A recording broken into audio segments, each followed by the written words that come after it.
Did you know that if Thor ever bowed and called Hela queen, Thanos might no longer be the strongest being in the universe?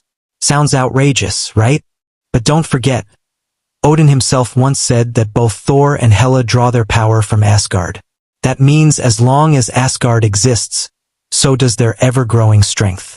Now, logically speaking, Thor has lived for thousands of years in Asgard. He's fought in endless battles, mastered his abilities, and earned his status as the god of thunder. Hela, on the other hand, was sealed away for centuries, cut off from Asgard, from her power source, from everything. By all accounts, she should have been weak, fated, forgotten. But when Hela returned, she didn't just walk back into the story. She owned it. With a single cold gesture, she crushed Mjolnir, the very hammer Thor saw as the core of his strength. And then, with no hesitation, she hurled Thor off the Bifrost like he was nothing more than a feather in the wind. Even after Thor unlocked his true power, summoning the fiercest lightning strike we'd ever seen, Hela stood still, unshaken, untouched, not a scratch. This is the same Hela who wiped out an entire battalion of Asgard's legendary Valkyries like she was cutting through paper. She wasn't just strong. She was a living weapon, a force of destruction, flawless offense, unbreakable defense. But then, there's Thanos. From the moment he stepped into Infinity War, he made one thing clear.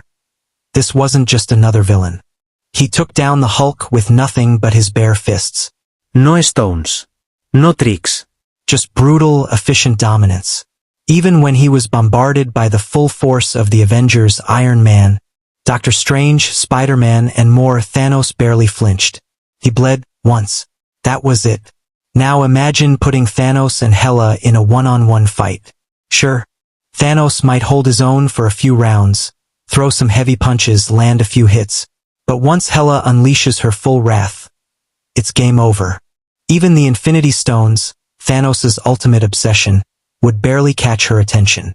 She'd probably glance at them and mutter, "Sure, why not?" That's the kind of power gap we're talking about.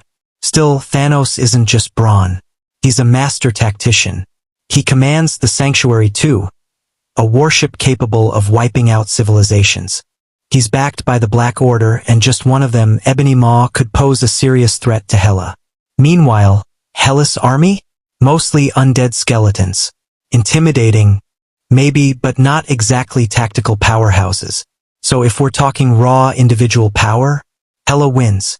But if we factor in armies, tech, and galactic influence, Thanos has the upper hand. Of course, all of this is just speculation. But if they ever truly met, not in theory but in battle, the first exchange probably wouldn't be a punch. It would be a warning. Thanos, I'm here to wipe out half the universe. Then rest and watch the sunset. Hela, then I'll rule what's left.